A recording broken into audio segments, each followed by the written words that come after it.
Hey guys, so in today's video, we're going to be disassembling and demolishing some wood flooring. This is oak flooring, think about 3/4 inch thick or maybe an inch thick. And then also we're going to be taking out some slate tile from the kitchen that has some concrete backer board underneath, so pretty standard. So what we've done here is we had, of course, our dust masks on. We hooked up the vacuum, and we went on ahead and we cut lines into the floor in order to make the sections easy to manage. One of the things that we didn't do on this go right away, and we should have, and we do it later on, but that's to flatten the nails on each board as they're thrown into the pile. We did have one minor injury on the job site this time, and that was Ray. He ended up getting a nail through his foot. So fortunately he does have health insurance, and he's up to date on his shots, and his injury wasn't bad, but still it's one of those things. You see every one of those nails poking up, that's a dangerous path and it's not able to be walked on, so you got to flatten those nails as you go, which you can see Josh doing here.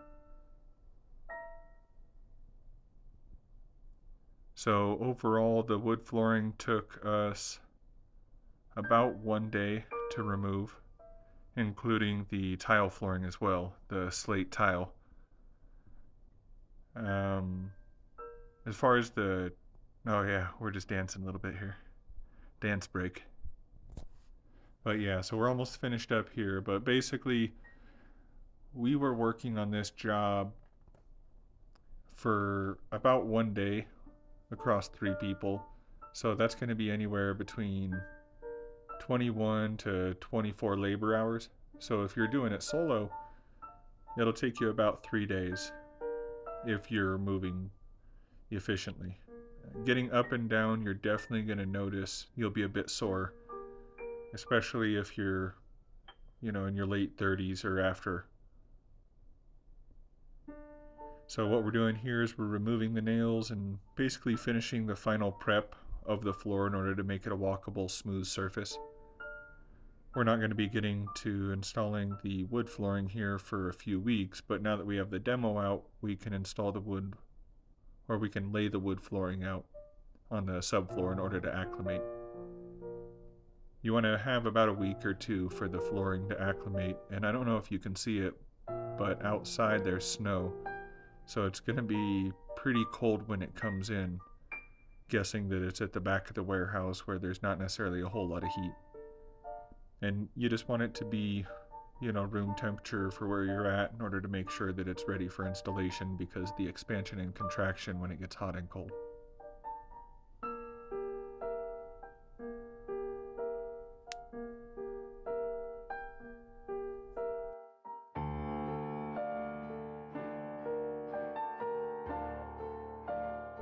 So here, while they're cleaning up, I'm just finishing up the drywall in the background. Started out with sanding it again and then getting a final coat on there. The drywall repair itself, we're doing that because we have a simultaneous job along with this, which was to remove an old fireplace and basically make it appear like it was never there. So I'm doing the final coat before texture, which brings us up to about a level 4 finish, which is not perfect, but basically it'll appear flat to the eye until you take a flashlight at a sharp angle. And even then, the slopes will be really gradual.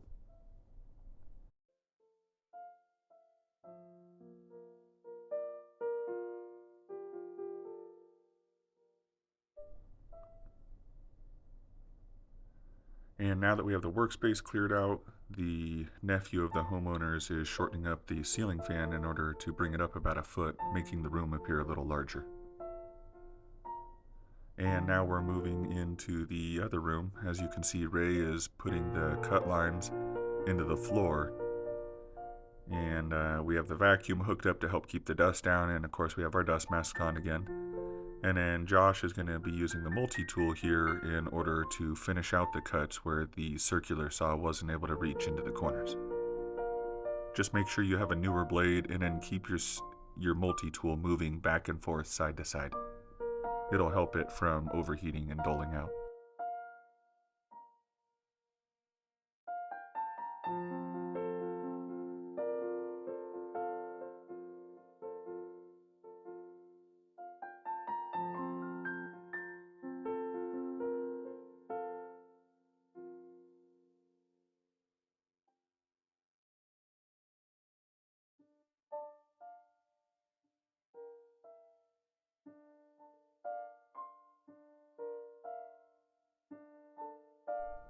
Real quick, another thing I wanted to point out is you'll notice that Ray is pulling from one side moving towards the other.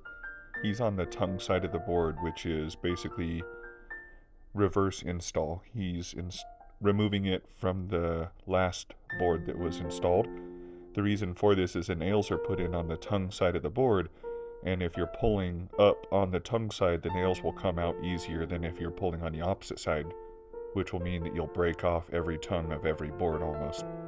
So it can make your life a lot easier to start from the tongue side, disassembling towards the non-tongue side. Hopefully that makes sense, guys.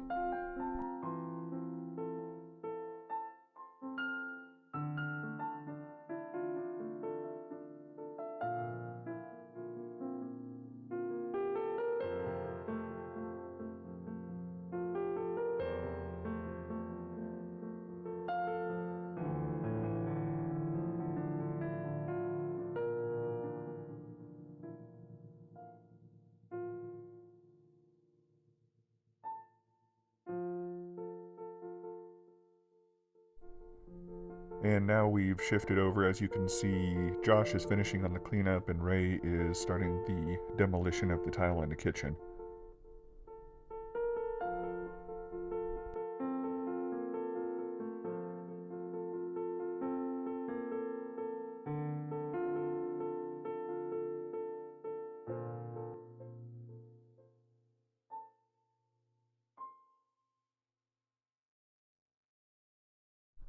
Here you see a demonstration of how to pull up the tile. Get yourself a small sledgehammer, like 4-pound, and a decent sized pry bar. Start getting it underneath the tile, and the goal is to get it up in larger chunks. The chunk that Josh pulls up here is about ideal. You don't want it too much smaller and you don't want it too much larger because it can make it kind of hard to load into the bag.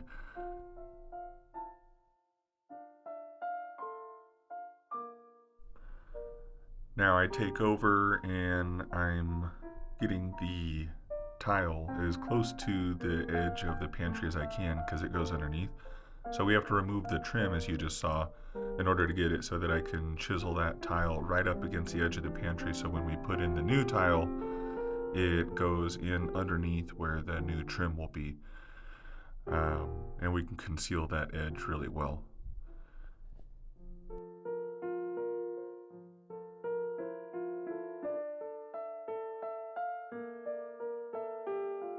Anyhow, that about brings this video to a close, guys. This has been a production of Happy Home Projects, LLC. If you could please like and subscribe, and as always, thank you for your time. Take care and see you next time, guys.